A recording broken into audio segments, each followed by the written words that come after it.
রাম মন্দির উদ্বোধনের আগে আমাদের একজন দেশের মুখ্যমন্ত্রী, তিনি হচ্ছেন যোগী আদিত্যনাথ, তেনাকে হুমকি দেওয়া হয়েছিল মার্ডারের। শুনেছেন না? শুনে মার্ডারের হুমকি।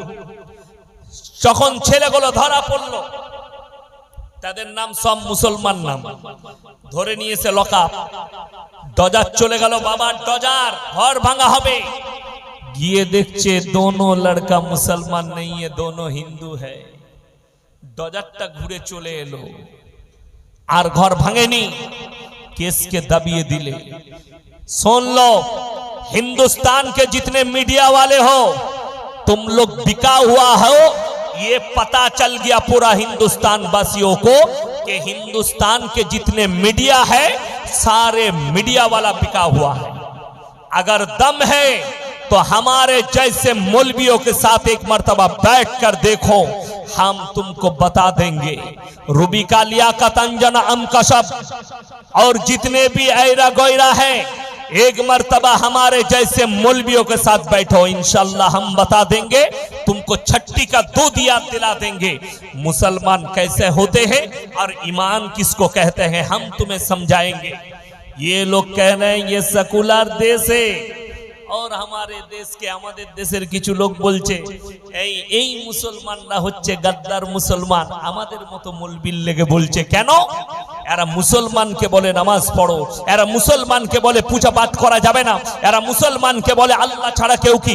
আজকে আমি আবার বলে যাচ্ছি, আল্লাহর কসম করে বলে যাচ্ছি, কেউ যদি আল্লাহ ব্যতীত অপরকে স্বীকার করে নাই, আর যারা দুদিকে পা রেখেছেন যে আমি মন্দিরেও যাব আর মসজিদেও আসবো, আমি ঠাকুরের উপাসনাতেও যাব আর আল্লাহর ডাকেতেও জলসাতেও এসে বসবো আর মসজিদেও যাব, তারা কোরআন শোনো। আল্লাহ কোরআনে বলেছেন লা ইলাহা উলাই ওয়া লা ইলাহা উলা, তোমরা দুটো নৌকায় পা দিবে না, একটা নৌকায় পা রাখো। যারা দুটো নৌকায় পা দেয় তারা বিপদগামী। একটা নৌকায় আল্লাহ ব্যতীত ভালো মন্দের মালিক কেউ নেই। যাদের বাড়িতে মানে কোরআন আছে পড়বেন, কোরআনে আছে ইয়া আইয়ুহান নাসু যুরিবা মাতালুন ফাসতামিউ লা, 17 পারা শেষ পৃষ্ঠা শেষ রুকু।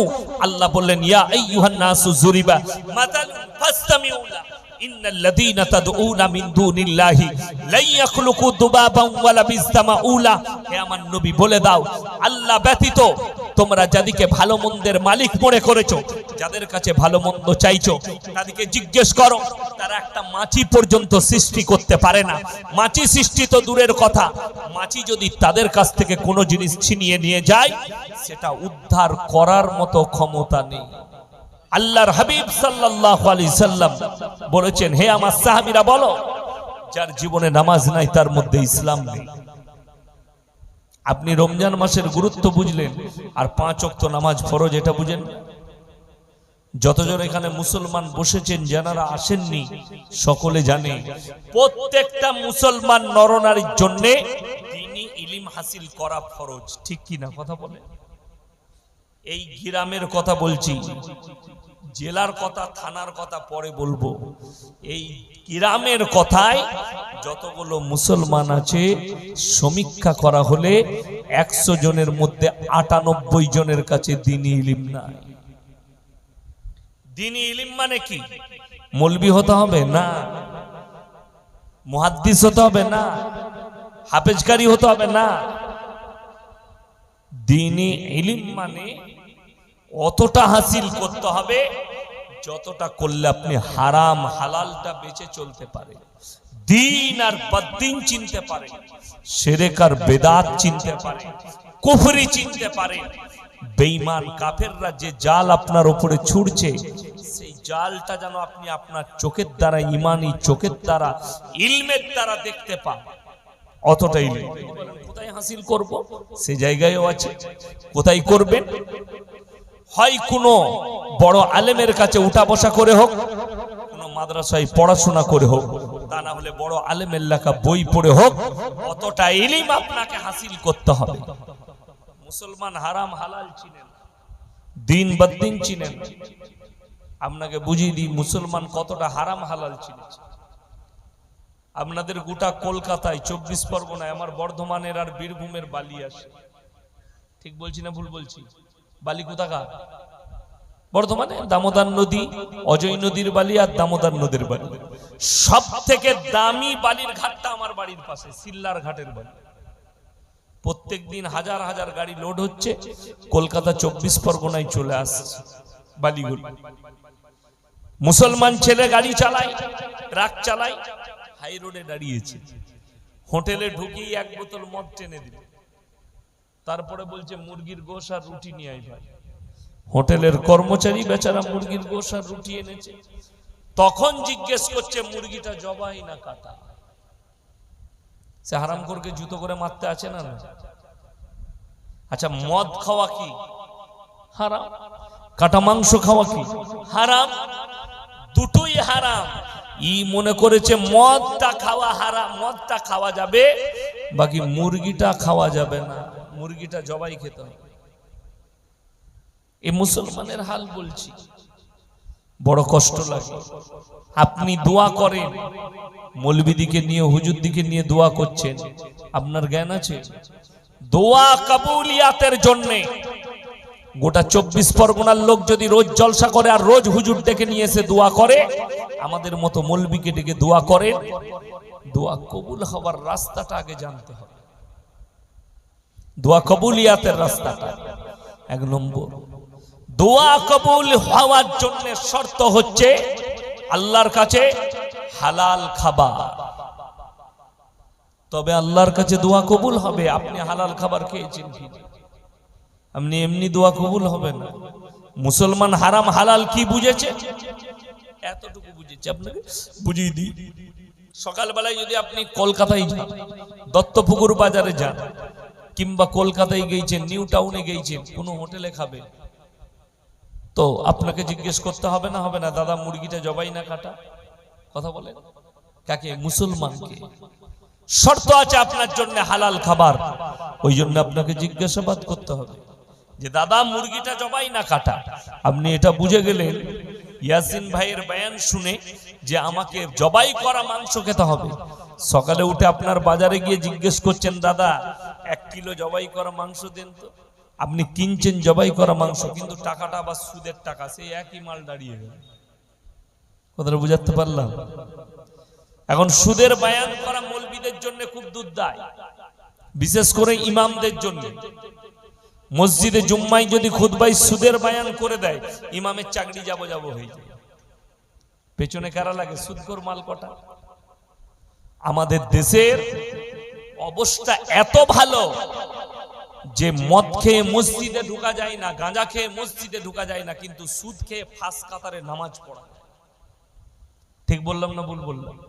ওই জন্য আমাকে সবাই দাওয়াত দেয় না, আমার বয়ান সবাই নিতে পারে না। খুব কঠিন কঠিন বাঁশ দিই আমি, সবাই নিতে পারে। এরপর যদি বলেন সুদ কি, আমি বলবো না। কোরআনকে জিজ্ঞেস করো, ওয়া হাল্লাল্লাহুল বাইয়া ওয়া হাররামার রিবা। হে আমার নবী, সুদকে হারাম করা হয়েছে আর ব্যবসাকে তোমাদের জন্য হালাল করা হয়েছে। আমার নবী বিশ্ব নবী বলেছেন, হে আমার সাহাবীরা শোনো, কেউ যদি 1 টাকা সুদ খায়, নিজের মায়ের সঙ্গে 36 বার জিনা করার সমান পাপ হবে। 36 বার জিনা করার সমান পাপ হবে 1 টাকা যদি কেউ সুদ খায়। ভেবে দেখুন আজকে মুসলমানের হাল। সুদ হারাম কে জানেন না? একজন হাত তুলেন। সকল মুসলমান জানে। মদ খাওয়া হারাম কোন মুসলমান জানে না? সবাই জানে। কোন মুসলমান জানে না গাঁজা খাওয়া হারাম? সবাই জানে। চুরি করা হারাম কে জানে না? সবাই জানে। লটারির টিকিট কাটা হারাম কে জানে না? সবাই জানে।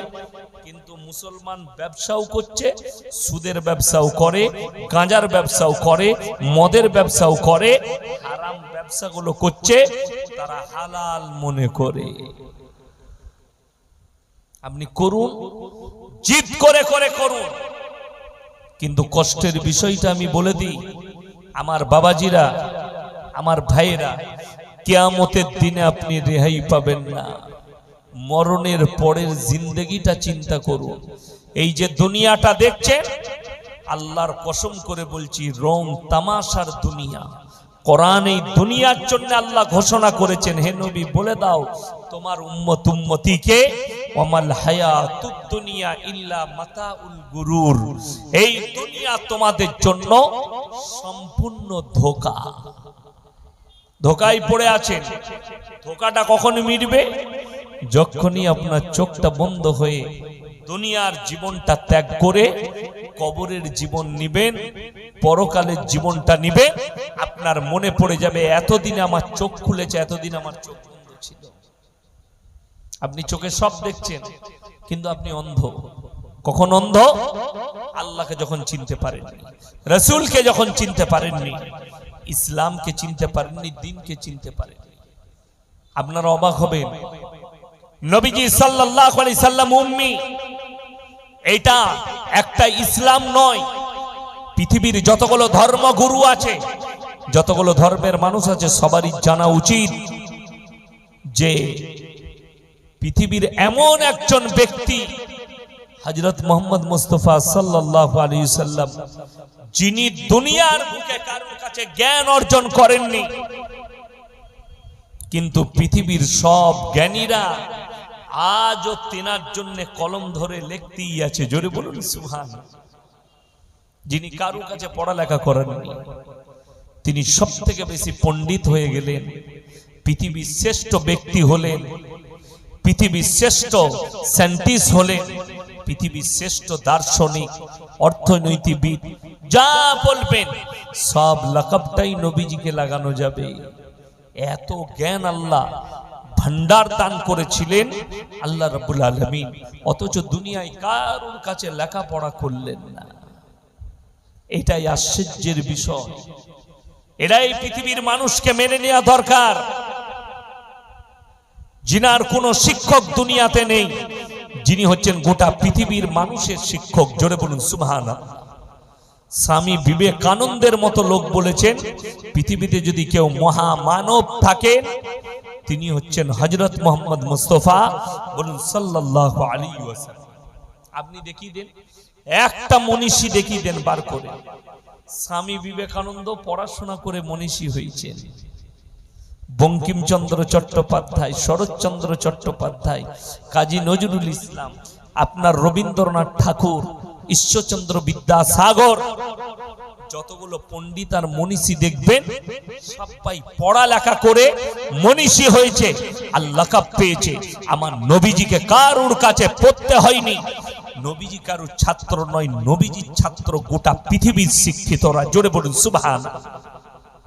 তবেই তিনি পয়গম্বর, তবেই তিনি শ্রেষ্ঠ ব্যক্তি পৃথিবীর। আপনি তার উম্মত, আপনার গর্ব হওয়া দরকার। বেঈমান কাফেররা আপনাকে ঘিরে ফেলেছে, চারিদিকে বেরুবার রাস্তা না।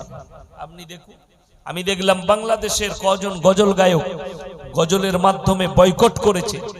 ইসরায়েলের পণ্যগুলো খেও না, বয়কট করুন। আবার সেই গজল গায়ক হারামখোর দিকে দেখছি তারা হোটেলে বসে ওই থামস আপ আর কোকো কোলা নিয়ে খাচ্ছে। তারা বয়কটের নাম এটা। আপনারা আজকে মৌলবীদের মুখে বয়কট শুনছেন, আমরা বাপ বেটা জীবনে কোনোদিন খাইনি। আমি কুটুম বাড়ি গেলে বলি, ভাই লেবুর শরবত করে দাও। আমাদের বাপ দাদুদের আমলে লেবুর শরবত, কাগজি লেবু দিয়ে চিনি দিয়ে নুন দিয়ে ঘুলে দিলে ওর থেকে দামি প্রোডাক্ট আর কিছু নাই। কি বুঝলে? তো তুমি থামস আপ কোকো কোলা নিজে বয়কট করতে পারো না, লোককে বয়কটের ডাক দিচ্ছ। শুনেলেন এই 90 লাখ ইহুদি, তারা পরমাণুর দ্বারা আর অস্ত্রের দ্বারা পৃথিবীর মাথার উপরে বসেনি, তারা যদি বসেছে কলমের দ্বারা বসেছে। আর আমার আল্লাহ কোরআনে বললেন আল্লামা বিল কলম, হে নবী আমি কলমের সাহায্যে শিক্ষা দিয়েছি।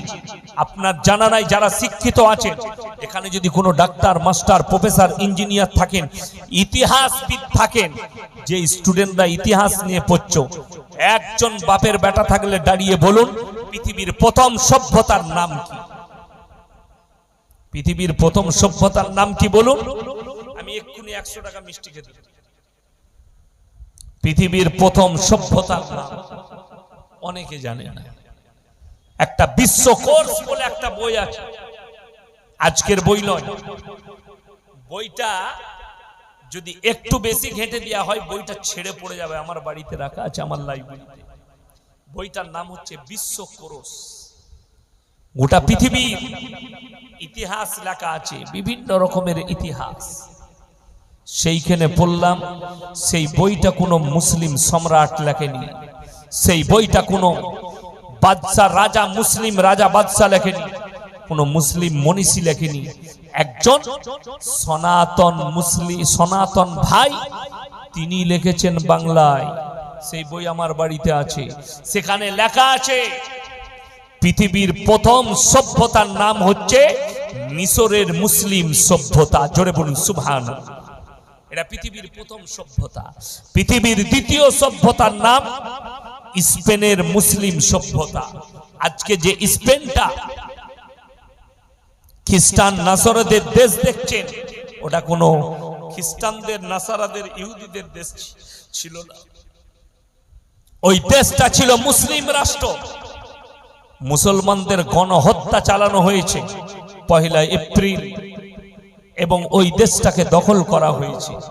মুসলমানরা সচেতন না হওয়ার কারণে আজকে হাজার হাজার স্পেনের মাদ্রাসার মসজিদগুলো মদের বার হয়ে বসে আছে। তারা মদের বার করেছে, দেহ ব্যবসার আড্ডাখানা খুলেছে। হে ভারতের মুসলমান, তুমি তো চোখে দেখেছো এখন বাবরি চলে গেছে, তুমি তো দেখেছো এখন মথুরা যাবে, তুমি তো দেখছো তাদের মুখ থেকে শুনছো কাশিটাও কাটবে, তুমি তো দেখেছো মালদার আদিনা মসজিদে প্রবেশ করে পুজোর অনুষ্ঠান করা। তুমি এটাও দেখতে পাবে একদিন তোমার মসজিদটাও চলে যাবে, আর তোমার মসজিদ হয় বার হবে, তা না হয় সেখানে মদের দোকান খোলা হবে। যদি তুমি নামাজি না হও, তুমি রমজান মাসে নামাজ পড়ছো, বাকি সময় তুমি মনে করছো আর নামাজের প্রয়োজন নাই, অথচ রাসূল সাল্লাল্লাহু আলাইহি সাল্লামের হাদিস, যার নামাজ নেই তার মধ্যে ইসলাম নেই। আপনার মধ্যে নামাজ নেই, আপনার মধ্যে ইসলাম নেই। এটা আপনি নোট করে নিয়ে যান। আজকে শুনিলেন আমার মুসলমান ভাই, আল্লাহ রাব্বুল ইজ্জত কোরআনে বললেন, হে নবী, কলমের সাহায্যে শিক্ষা নিতে বলো। পৃথিবীর এই ভারতের 3 জন ব্যক্তি, 2 জন রাজনীতিবিদ, একজন হচ্ছে আমাদের মতো একজন সাধু সন্ন্যাসী। আপনারা মনি সাহেব বলে, তারা পণ্ডিত বলে, কথাবাচক। এই 3 জন ব্যক্তির 3টে বয়ান ফেসবুকে ভাসছে, মোবাইলে, ইউটিউবে, সোশ্যাল মিডিয়ায় ভাসছে। একজন বললে কথাবাচক, তার নাম হচ্ছে ছোটে দাজ্জাল, বাগেশ্বর ধাম বাবা। তিনি মানুষের সামনে বয়ান দিচ্ছে, मेरे भाई आप लोग अपने अपने घर में तमंचा रखो, हथियार रखो, काटने के लिए काम आएगी। এটা একজনের ভাষণ। দ্বিতীয় নম্বর যে বলছে, তিনি যে কোনো পার্টির একজন নেত্রী, আমি কোন দল নাম করব না যেহেতু আমি রাজনৈতিক বক্তা নয়, তবে আমাদের রাজ্যের মানুষ নয়, তিনি বক্তব্যে বলছেন নেত্রী कि मेरे माँ और बहन अपने घर में हथियार रखो, अगर ना हो तो कम से कम एक सब्जी काटने वाला चाकू भी रख लो, किसी को काटने के लिए काम आएगी। তৃতীয় যে ব্যক্তি বয়ান করছেন, তিনার বাড়ি হায়দ্রাবাদে, তিনিও একজন রাজনীতিবিদ। তিনি বলছে, তিনার সামনে মুসলিম যুবকরা বসে আছে, তিনি বললেন, मेरे भाई तुम लोग के पास किसके किसके पास कलम है, हाथ उठाओ। সবাই হাত তুললে, हमारे पास कलम है, हमारे पास। बोले किसके किसके पास कलम नहीं है, হাত উঠাও। যাদের কাছে কলম নেই তারাও হাত তুললো। তিনি অনুরোধ করলেন, এ मेरे मुसलमान भाई, आपने जेब में कलम रखो, दुनिया तुम्हारे मुट्ठी पे होगी। जोरे बोलुन सुभान अल्लाह। আর আমার আল্লাহ বললেন, আল্লামা বিল কলম, কলমের সাহায্যে শিক্ষা অর্জন করো, দ্বীনি শিক্ষা নাও, পৃথিবী তোমার পেছনে ছুটতে শুরু করবে। পৃথিবী জানেন, আজকে যে মুসলমান বলছে আমি মডেলিং এর যুগ পেয়েছি, আজকে যে মুসলমান বলছে এই যুগ পরিবর্তন হয়েছে, তাই মডেলিং এর যুগ মেনে চলতে হবে। এটা আমার ভাষা নয়, একজন ফিল্মের আর্টিস্ট, তার নাম হচ্ছে জাফর জাফরি, মুসলিমদের ছেলে। সে একটা মজমায় বলছে, মুসলমান तू दुनिया का पीछे भाग रहा है, मैं कहता हूं तू 1400 साल पीछे चला जा, दुनिया तेरे पीछे भागेगी। जोरे बोलूं सुभान अल्लाह। मुसलमान तू दुनिया के पीछे भाग रहा है और मैं कहता हूं तू 1400 साल पीछे चला जा और रसूल के अखलाक लेके आ, तो पूरा दुनिया तेरे पीछे भागेगी। जोरे बोलूं सुभान अल्लाह। মুসলমান তুমি 1400 বছর পেছনে গিয়ে নবীজির আখলাক নিয়ে এসো, চরিত্র নিয়ে এসো, তোমার জীবনে আর দাগ থাকবে না, এই দুনিয়া তোমার পেছনে ছুটবে। মানুষ সুদ খেয়ে বড় লোক হতে চায়, লটারি কেটে বড় লোক হতে চায়, মানুষ লোকের মেরে নিয়ে বড় লোক হতে চাইছে, টাকা সম্পদ করতে হবে। তারপরও তুমি হচ্ছে সমাজের একজন ঘৃণিত লোক। লোকে বলবে সুদখোর, বলবে না? বলবে। লোকে কি বলবে? লোকটা সুদখোর। আপনি ভাবতে পারেন, আপনাদের গ্রামে যদি কেউ 5 কোটি টাকার মালিক হয়, তার বাম মরে গেলে জানাজার নামাজ কোন নেতা পড়াবে না ইমাম পড়াবে? কথা বলেন, ইমাম পড়াবে, তাই না? তো ইমাম যদি জানাজার নামাজ পড়ায়, ইমামের বেতন 5000, কিন্তু ইমাম সাহেব দিনের উপরে প্রতিষ্ঠিত থাকার কারণে এই কোটিপতিরাও ইমামের পেছনে আল্লাহ করে দিয়েছে। জোরে বলুন সুবহানাল্লাহ। আপনি ইমানদার হন, নবীজি সাল্লাল্লাহু আলাইহি সাল্লামের হাদিস। এ সুদখোর গাঁজাখোররা, এ লটারিওয়ালারা, শোনো, কান খুলে শুনে যাও। তুমি মনে করছো লটারি বরকত পাবো, নবীজির হাদিস শোনো। আল্লাহর হাবিব বললেন, যারা আল্লাহর রাস্তায় দিনের পথে থাকবে, আল্লাহ মৃত্যুকাল পর্যন্ত তাদেরকে ইজ্জতের রুজি দান করবেন। জোরে বলুন সুবহানাল্লাহ। ইজ্জতের রুজি দান করবেন। বড় দুঃখের সঙ্গে বলছি আমার মুসলমান ভাই, আপনারা দুঃখ পাবেন না, আমি কেউকে আঘাত দেবার জন্য বলছি না। সমাজকে দেখে আমাদের উলামাদের আলেমদের কষ্ট হচ্ছে, পরিস্থিতি দেখে। আজকে ভেবে দেখুন, কাকে আপনি গালি দিচ্ছেন? আল্লামা ইকবাল লিখে গেছে, ইস ঘর কো আগ লাগি ঘর কি চিরাগ। মুসলমান তোমরা নিজেদের ঘরে নিজের আগুন ধরিয়েছো। আপনি দেখুন, মুসলমানরা একটুতে বিচলিত হয়ে যায়। আমরা এই ভারতবর্ষে হিন্দু, মুসলিম, শিখ, ইসাই সব ধর্মের মানুষ বাস করি, এটা সেকুলার। বাবা আম্বেদকর লিখে গেছে সংবিধান, এবং লেখা হয়েছে এই ভারতে যারাই বাস করবে, যে ধর্মের মানুষ, নির্দ্বিধায় নিজের ধর্ম পালন করবে। বড় কষ্ট লাগে, আপনার মসজিদের পাশ দিয়ে হিন্দু ভাইরা ঠাকুর ভাসাতে গেছে ঢোল বাজিয়ে, ডিজে বাজিয়ে। আপনি থানায় অভিযোগ করছেন যে আমাদের পাড়ার হিন্দু ভাইরা আমাদের মসজিদের সামনে ডিজে বাজিয়ে গেছে, ডিজে বাজিয়ে ঠাকুর ভাসাতে গেছে, আমাদের কষ্ট হয়েছে। হায় রে মুসলমান, হিন্দু ভাইরা তাদের ধর্ম পালন করবে, তারা ঘন্টা বাজিয়ে, তারা ডিজে বাজিয়ে, তারা ড্যান্স করে তাদের ঠাকুর ভাসাতে গেলে তোমার যদি কষ্ট হয়, হাইরে হারামখোর মুসলমান, তুই তোর বেটা বিটির বিয়েতে গান বাজাস, তখন তোর কষ্ট হয় না? কথাটা বুঝাতে পারলাম? শুধু তাই নয়, আপনাকে কাগজ খুলে, মোবাইল খুলে দেখিয়ে দেবো, ঈদ উপলক্ষে বুগি বুগি ড্যান্স মুসলিমরা করেছে, ঈদ উপলক্ষে ফাংশন, ঈদ উপলক্ষে ড্যান্স হাঙ্গামা, ঈদ উপলক্ষে ফুলানে অনুষ্ঠান, ঈদ উপলক্ষে এই। কোন মৌলবি যদি এখানে স্টেজে এসে ফতোয়া দিতে পারে আমার সামনে যে ঈদ উপলক্ষে ড্যান্স করা জায়েজ আছে, ঈদ উপলক্ষে ডিজে বাজানো জায়েজ আছে, আমার বর্তমান টাউনে কম বেশি 40টার বেশি মসজিদ, কটা বললাম? 40-এর বেশি মসজিদ হবে বর্তমান টাউনে। এটা আমি কম বললাম, আমি আন্দাজ বলছি, আরো বেশি হতে পারে। তো বিশ্বাস করবেন না, বেশিরভাগ পাড়ায় মুসলিম যুবকরা যখন থেকে ঈদের চাঁদ উঠেছে, হারামখোরের আওলাদরা ডিজে বাজাচ্ছে। তখন কিন্তু আপনার কষ্ট হয়নি, আর মুসল্লিদেরও কষ্ট হয়নি। কেন? ও তো ওরই ঘরের হারামখোর, তোমারই ঘরের জন্ম নিয়ে হারামখোর ওটা। তার কারণে তুমি অভিযোগ করতে গেলে না থানায় যে ঈদের দিনে এই ছেলেগুলোকে ধরে নিয়ে যান যারা ডিজে বাজাচ্ছে, তখন তোমার নামাজের ক্ষতি হলো না, সারা রাত ফজর পর্যন্ত ডিজে, সারা দিন ডিজে বাজলো, তখন তোমার নামাজের ক্ষতি হয়নি, তোমার ইমানের ক্ষতি হয়নি।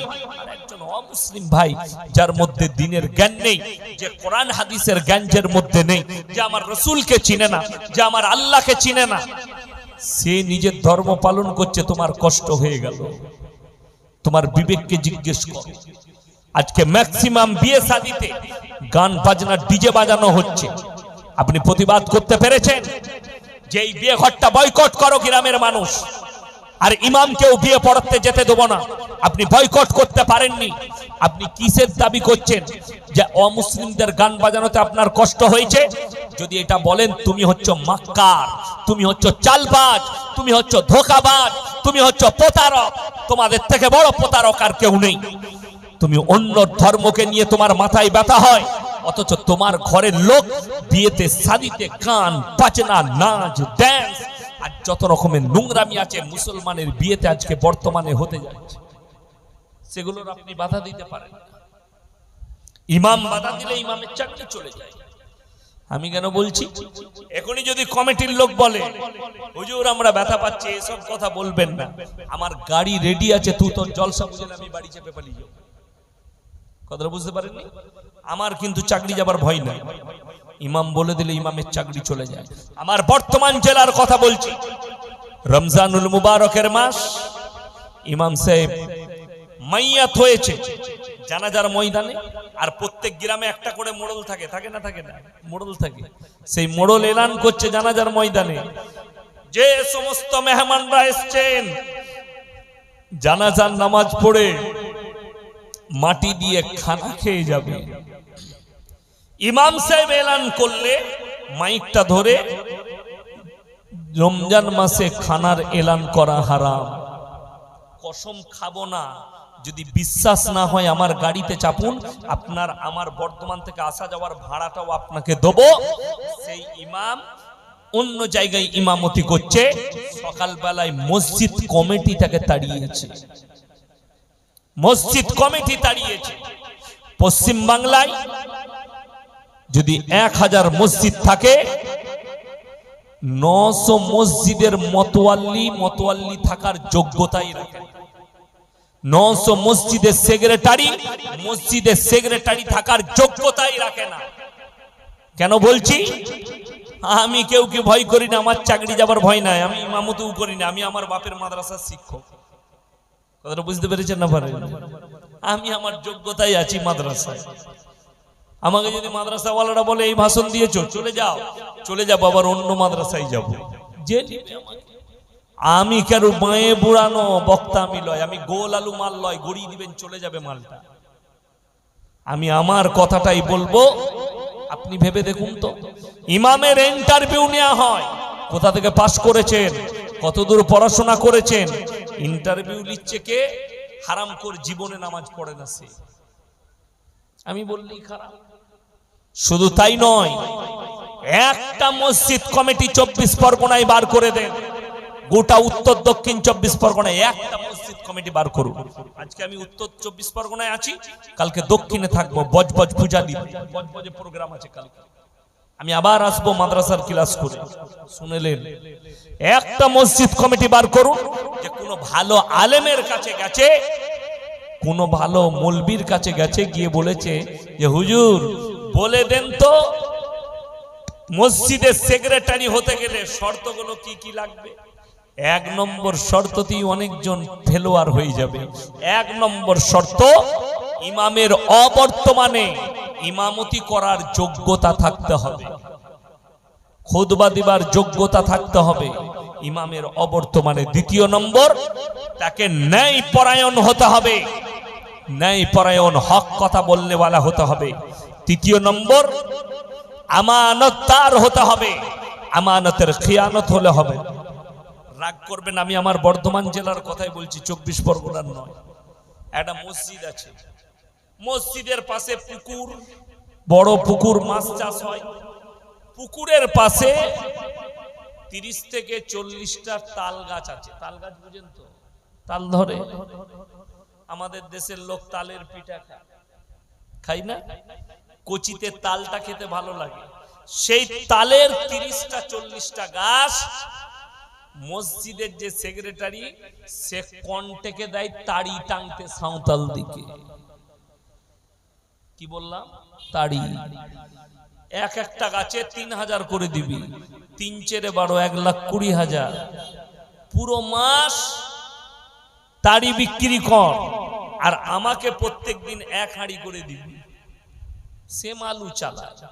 তো মসজিদের সেক্রেটারি যদি তাড়িখোর হয়, জীবনে নামাজ পড়ে না কিন্তু মসজিদের সেক্রেটারি, আর ওই যে তাড়ি টেঙেছে সেই তাড়ি টাঙ্গা মসজিদের গাছের কন্টেকের পয়সা এরপর সে মসজিদে লাগায়, এরপর ভেবে দেখুন সেই মসজিদে বরকত কেমন হবে। বরকতটাও বলে দিই কি বরকত আছে।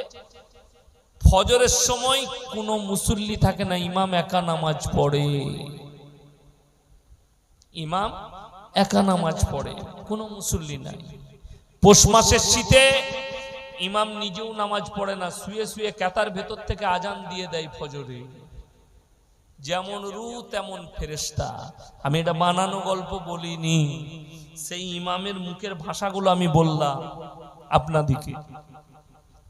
আজকে সমাজের পরিস্থিতি এটার কারণে। আপনার জানা নেই মসজিদের সেক্রেটারি হতে গেলে একজন ন্যায় পরায়ণ হতে হবে। ন্যায় পরায়ণ। ইমামের অবর্তমানে সে যেন নামাজ পড়াবার যোগ্যতা রাখে। আপনি খুঁজেলেন কটা মসজিদে এরকম সেক্রেটারি আছে, একটা বার করুন। 24 পরগনায় তো আপনি কামিয়াব, খুঁজে পাবেন না। কারা পেয়েছে দায়িত্ব? সুদ খেয়ে বড় লোক হয়েছে, টাকা আছে বলে ওকেই মসজিদের সেক্রেটারি কর। লোকের মেরে নিয়ে বড় লোক হয়েছে বলে ওর টাকা আছে, ওকেই মসজিদের সেক্রেটারি কর। আপনি ন্যায় পরায়ণ চিনলেন না, তার মধ্যে নামাজ নাই, দিনদারি নাই, তাকওয়া নাই, পরেজগারি নাই, আপনি তাকে করে দিলেন সেক্রেটারি। সে আমানতদার কি করে হবে? যে নিজের ভাইয়ের সম্পত্তি মেয়ের বড় লোক হয়েছে, কি করে হতে পারে? ওই জন্যে সকল ভাইকে বলবো দিনটা বুঝার চেষ্টা করুন। দিন আপনার বুঝে আসেনি, আপনি খালি মনে করেছেন আমি মুসলমান ঘরে জন্ম নিয়েছি মানে নামাজি, আমার জন্য জান্নাত রেডি। আর আমাদের দেশের কিছু লোক মনে করেছে কি জানেন, এই অসুবিধা নেই কোনো, এই বছরে একটা করে জলসা দেয়। 24 পরগনা, হাওড়া, হুগলি, মেদিনীপুর, 24 পরগনা একটা বিরাট জলসা। 1 লাখ টাকা খরচ করে জলসা কর, হুজুররা আসবে, হুজুররা মোটামুটি দোয়া করে দিবে, আমরা নামাজ না পড়লেও কোনো অসুবিধা নাই, জান্নাত রেডি হয়ে যাবে। হুজুররা আছে, দোয়া করবে, জান্নাত একদম ফার্স্ট ক্লাস রেডি। হুজুর দোয়া করলে আল্লাহ সব গ্রামবাসীকে জান্নাতি করে দাও, সবাইকে জান্নাতুল ফিরদাউস দান করো। আর মাতাল দেখলে সালা এই সুবিধা আছে, দোয়াতে হাত লাগিয়ে দি, তো উ চালিয়ে দি, সবাই পেরিয়ে গেল। এরা মনে করলে দারুণ হুজুর পেয়েছি, কোনো অসুবিধা নাই, জান্নাত একদম রেডি। 3 বোতল মদ খেয়ে মারা গেছে দত্তপুকুরে রোডের ওপরে, হাই রোডে অ্যাক্সিডেন্ট হয়ে, চিন্তার কিছু নাই। হুজুরকে দাওয়াত দাও, ইয়াসিন হুজুরকে, আমাকেই দাওয়াত দিয়েছে, হুজুর ইসালে সব করব, আপনি মিলাদ করে দেন, দোয়া করে দেন, জান্নাতে যাবে। আমি কি দোয়া করব আপনি শিখিয়ে দেন, মাতালের লেগে দোয়াটা কি করব আপনি শিখিয়ে দেন আমাকে। আমাদেরকে দোয়া করতে বললে আমরা দোয়া করি কি জানেন, আল্লাহ মুমিনিন মুমিনাত মুসলিমিন মুসলিমাত। মুমিন হতে হবে, মুমিনা হতে হবে, মুসলিম হতে হবে, মুসলিমা হতে হবে, তবে দোয়া। আপনি বলছেন আমি গল্প বলছি, আপনার মনে মনে হবে কেন দোয়া করা যাবে না? মদের ভাঁটিতে জীবন কাটিয়েছে, গাঁজার ভাঁটিতে জীবন কাটিয়েছে, চিরজীবন মুশরিক হয়ে জীবন কাটিয়েছে, মুসলিম ঘরে জন্ম নিয়েছে, মুশরিক হয়ে মারা গেছে, নাস্তিক হয়ে মারা গেছে, তার লেগে হুজুর দোয়া করা যাবে না? না, আমার সিস্টেমে যাবে না। যদি বলেন না দোয়া করা যাবে, তাইলে শোনো, যিনি পৃথিবীর শ্রেষ্ঠ ব্যক্তি, শ্রেষ্ঠ মহামানব, তিনি হচ্ছেন হযরত মুহাম্মদ মুস্তাফা, সকলে বলুন সাল্লাল্লাহু আলাইহি সাল্লাম। বুখারী শরীফের হাদিস, আল্লাহর নবীর কাছে খবর এলো, ইয়া রাসূলুল্লাহ আপনার চাচা যান যেন অসুস্থ অবস্থায় আছে, মারা যাবেন। নবীজি ছুটলেন বাড়িতে চাচার, আর হাতটা ধরে বললেন, হে আমার চাচা যান, আপনি একবার কলমাটা পড়ে নিন, আমি আল্লাহর কাছে কেঁদে কেঁদে আপনার জন্য ক্ষমা চাইব। নবীজি চাচা বললেন, হে আমার ভাইপো, আমি যদি বার্ধক্যে কলমা পড়ি লোকে বলবে মৃত্যু ভয়ে কলমা পড়েছে, তাই আমি কলমা পড়তে পারবো না। আমার আল্লাহ আয়াত পাঠালেন, ইন্নাকা লা তাহদি মান আহবাবতা ওয়ালাকিন্নাল্লাহা ইয়াহদি মান ইয়াশা। হে আমার বিশ্ব নবী, হিদায়াতের দপ্তরটা আমার আল্লাহর হাতে, আমার ইচ্ছা নেই, তাই তোমার চাচা কলমা পড়তে পারবে না। আমি তোমাকে হিদায়াতের মালিক করিনি, তুমি যাকে চাও তাকে তুমি হিদায়াত দিতে পারো না, ওটা আমার আল্লাহর হাতে। নবীজি চাচা যান চলে গেলেন, এরপরে দোয়া শুরু করলেন, ওগো আল্লাহ, তুমি আমাকে যতদিন না নিষেধ করছো, আমি আমার চাচার জন্য তোমার কাছে কেঁদে কেঁদে ক্ষমা চাইবো। নবীজি চাচার জন্য আল্লাহর কাছে ক্ষমা চাইতে লাগলেন। আল্লাহ আবার আয়াত পাঠালেন, মা কানা লিন নবিয়্যি ওয়াল্লাযীনা আমানু আইয়াস্তাগফিরু লিল মুশরিকিন ওয়ালাউ কানু উলি কুরবা। হে নবী এবং মুমিনরা শোনো, এখানে আল্লাহ শুধু নবীকে নসিহত করেননি, নবী এবং মুমিনরা শুনে নাও, যারা মুশরিক হয়ে বেঈমান কাফের হয়ে বদ্দিন হয়ে মারা গেছে, তাদের লেগে দোয়া করতে পাবে না, যদিও তারা তোমাদের নিকটতম আত্মীয় হয়। কেউ যদি মৃত্যুর আগে কালমা পড়ে নেয়, ইস্তেগফার করে নেয়, তার জন্য কামিয়াবি আছে। ওই জন্যে কোন একটা অমুসলিম ভাইকেও আপনি জাহান্নামী বলতে পাবেন না। আপনি খালি কাজ বলবেন যে কেউ যদি আল্লাহ ব্যতীত অপরকে সিজদা করে, বিশ্বাস করে, ভালো মন্দের মালিক মনে করে, এটা শিরকের পাপ, আল্লাহ তাকে জাহান্নামে দিবেন যদি এই হালতে মৃত্যু হয়। কিন্তু তার আগে যদি কেউ কি আল্লাহ তাআলা হিদায়াত দিয়ে দেয়, তো আল্লাহ বেহতার জানে আল্লাহ তাকে কেমন জান্নাত নসিব করবেন, সে জান্নাতি হয়ে যেতে পারে। ওই জন্য মুসলমান ভাই, আপনার মনে মনে হবে যে আমার ছেলে যেভাবেই মারা গেছে, পৃথিবীর আর একটা দৃষ্টান্ত দিচ্ছি, পৃথিবীর এমন একজন নবী আছেন যিনি নিজের চোখে লাইভ মৃত্যু দেখেছেন সন্তানের, তিনি হচ্ছেন হযরতে নূহ নবী। আপনার চোখ দিয়ে পানি আসা দরকার। ছেলে যদি নদীতে পড়ে যায়, বাপ সাঁতার না জানলেও ঝাঁপ দিবে ছেলেকে বাঁচানোর জন্য। আশ্চর্যের বিষয় কি জানেন? অবাক হয়ে যাবেন, নূহ নবীর কওমকে নূহ নবী একদিন, দুদিন, 1 বছর, 2 বছর, 100 বছর, 200 বছর, 300 বছর, 400 বছর, 500 বছর নয়, 950 বছর দাওয়াত দিয়েছেন। তারপরেও মুষ্টি কত লোক ঈমান এনেছে। নূহ নবী অনুরোধ করলেন, হে আমার কওমের লোকেরা, তোমরা আমার প্রতি আর আল্লাহর প্রতি ঈমান নিয়ে এসো, তা না হলে আমার আল্লাহ কঠিন আযাবে মুবতালা করবে। নূহ নবীর ছেলে কেনান, তার কওমের লোকেরা বলল, তোমার আল্লাহ কি আযাব দেবে? নূহ নবী বললেন, মুষলধারার বৃষ্টি দিয়ে তোমাদেরকে বন্যায় ডুবিয়ে দেওয়া হবে। নূহ নবীর ছেলে কেনান বললে, তোমার আল্লাহকে বলো, তোমার আল্লাহ যদি বৃষ্টি বর্ষণ করে, বন্যা দেয়, এমন উঁচু জায়গায় চেপে যাব যেখানে তোমার আল্লাহর পানি পৌঁছাবে না। আল্লাহ বললেন, এত বড় আস্পর্ধা, আমাকে চ্যালেঞ্জ। ওয়াকাম মিন ক্বরিয়াতিন আহলাকনাহা ফাজাআহা বাসুনা বায়াতান আও হুম কাইলুন।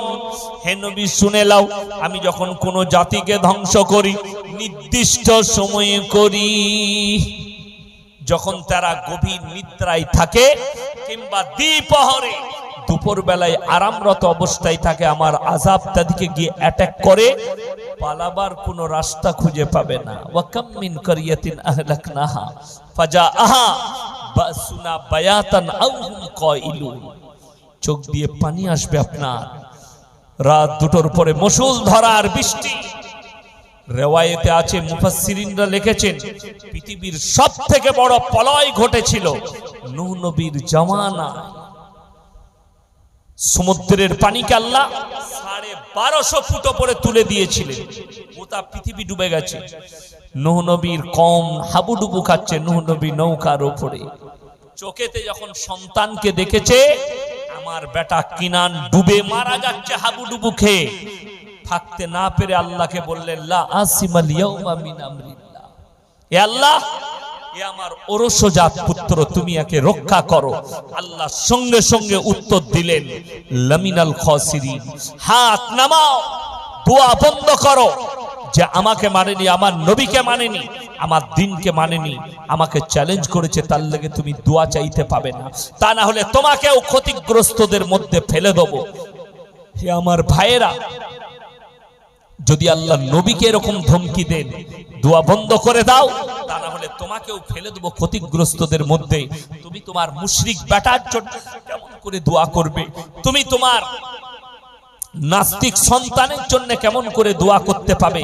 তোমার ছেলে মদের ভাটিতে জীবন কাটিয়ে মারা গেছে, তার লেগে তুমি কেমন করে দোয়া করতে পাবে?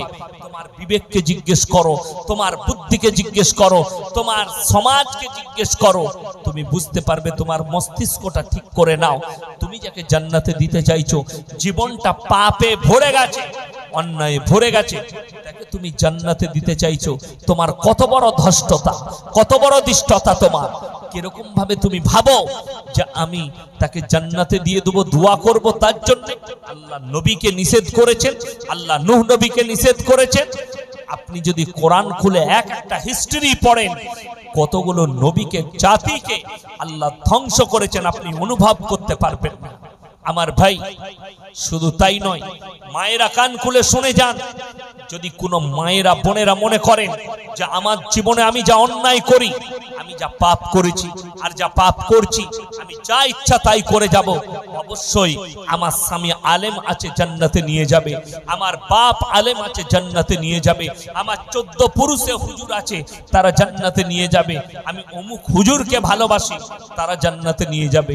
তারা তো, হুজুররা তো দূরের কথা, আমি আপনাদেরকে কোরআন শোনাবো, দুটো আয়াত শোনাবো, মায়েদের জন্য একটা আর গোটা পৃথিবীর মানুষের জন্য একটা। খুব সূক্ষ্মভাবে বুঝবেন। আজকে আমি জলসা করতে এসেছি, আমার আগের বক্তা বলেছেন, তার আগের বক্তা বলেছেন, ইনারা বারবার বলে গেছেন, অনেক বক্তারা বক্তব্য দিয়ে গেল আজকের এই মজমায়। আমি লাস্ট বক্তা, আমি আপনাদের কাছে বলছি, আপনার সাথে আমার সম্পর্ক হচ্ছে দুটো। একটা হচ্ছে বক্তা এবং শ্রোতা, আমি বক্তা, আপনারা শ্রোতা। দ্বিতীয় সম্পর্কটা হচ্ছে, হাদিসে নবীজি বলেছেন, এক মুমিন আর এক মুমিনের ভাই ভাই। আপনারা আমার ভাই, আমি আপনাদের ভাই। আমার মুসলমান ভাই শুনেলেন, আমার ভাইয়েরা, এতটুকু সম্পর্ক। কিন্তু বাপ আর বেটার সম্পর্ক রক্তের সম্পর্ক, মা আর বিটির সম্পর্ক রক্তের সম্পর্ক, স্বামী আর স্ত্রীর সম্পর্ক অন্তরঙ্গ সম্পর্ক, বন্ধু আর বন্ধুর সম্পর্ক ওয়াদার সম্পর্ক। আপনি কোরআনকে জিজ্ঞেস করুন, এই রক্তের